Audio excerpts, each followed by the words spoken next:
Today I just wanted to walk you through some of the basic terminology with calligraphy and just kind of talk with you about it. And so I have this example in the workbook. It's on page 3. But a few things to note are the guidelines. And the guidelines are so helpful and so important. And so I love teaching people about these. But this one here is called the baseline, and that's where the base of all the letters sit. And you have the waistline. Think like on your body, halfway up is going to be your waist. So that's where most of the lowercase letters come to that point. And then you have your ascender line. That's where all the ascender letters come up to. And then there's also what's called a cap height. So capital letters are actually a little bit shorter than your ascender letters here. So you can see that on this example. And then there's also a descender line. So any portion of a letter that descends below this baseline would come down to this point. And of course, this is a little bit stylized. It's not coming down all the way. That one's coming up a little bit more generally, right?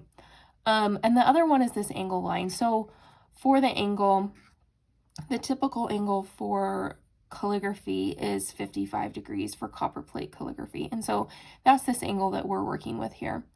Another important thing is the kerning. So that's something that we talked about last week with the spacing between our letters. So it's the spaces between the letters is called the kerning.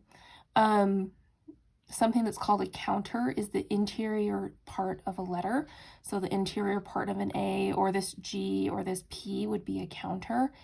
And if the letter is open like this Y, it would be a bowl. So you can kind of picture it being like a bowl. A few more things that I just wanted to mention is contrast.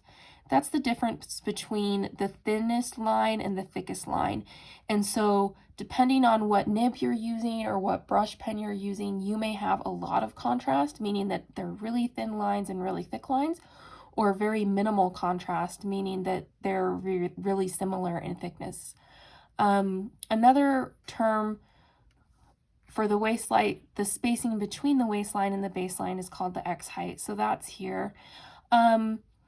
And then the last thing that I was just going to mention is just when you have a letter like this Y is going around and there's kind of this swash that comes up. But if the letter doesn't go all the way around and just ends here, that would be a hook. And you can kind of picture that. It looks like a fishing hook or something. But there's a few extra terms in here that you can look at too. But I think it's always super helpful to kind of just get the general terminology of the craft, and this is kind of applicable across pointed pen calligraphy versus brush lettering.